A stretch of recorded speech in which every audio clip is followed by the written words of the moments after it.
BBC claims to be the pinnacle of impartial reporting, but what if there was an internal dossier that revealed that wasn't the case? The Telegraph has seen a letter that reveals one of the BBC's own independent advisors repeatedly warned that the broadcaster had serious and systemic problems. A week before the US election, BBC Panorama released a documentary called Trump: A Second Chance, and in it they played the following clip.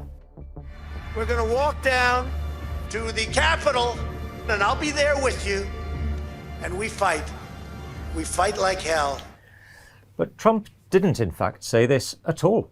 The BBC spliced together two clips that took place 54 minutes apart. So let's go through it again. We're going to walk down to the Capitol, and I'll be there with you. Now, see there, between Capitol and, that's a cut.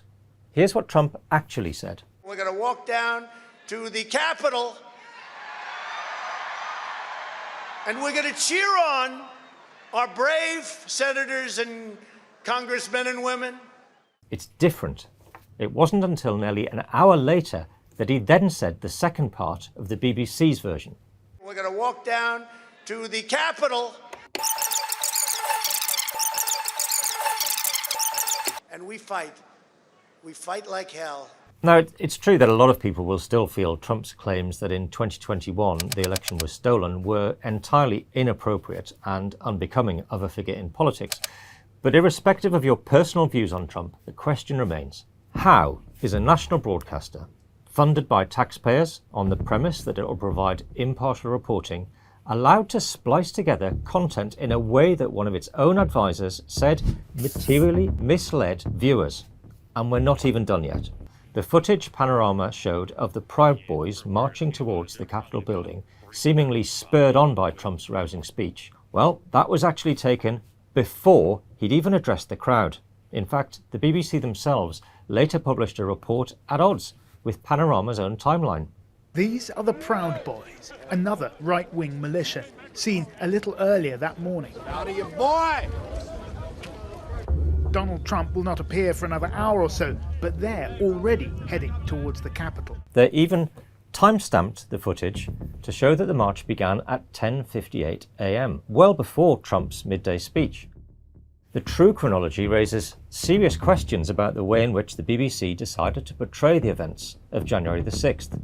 In fact, the memo highlights that shortly after the first extract of Trump's speech, the now president actually said, I know that everyone here will soon be marching over to the Capitol building to peacefully and patriotically make your voices heard. The BBC advisor who wrote this report claimed Panorama's editing was completely misleading, as Trump did not explicitly exhort supporters to go down and fight at Capitol Hill.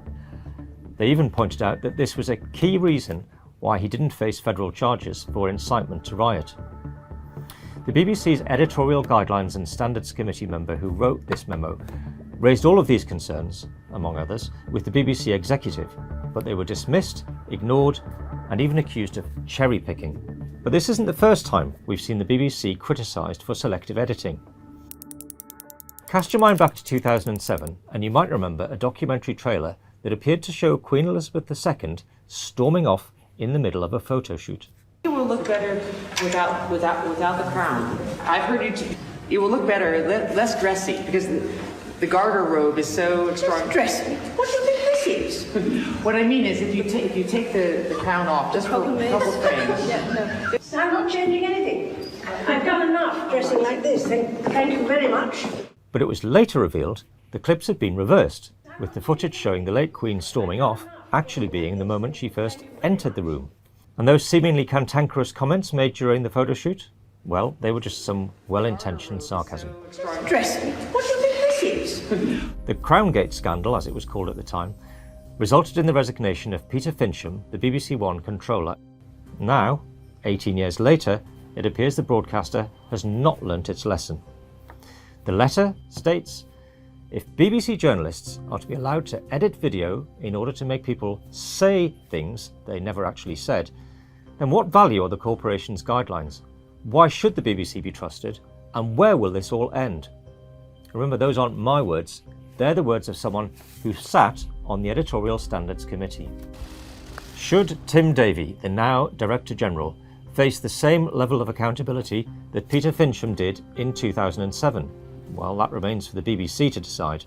But if members of its own Editorial Standards Committee have no faith in the broadcaster, you have to ask, should we?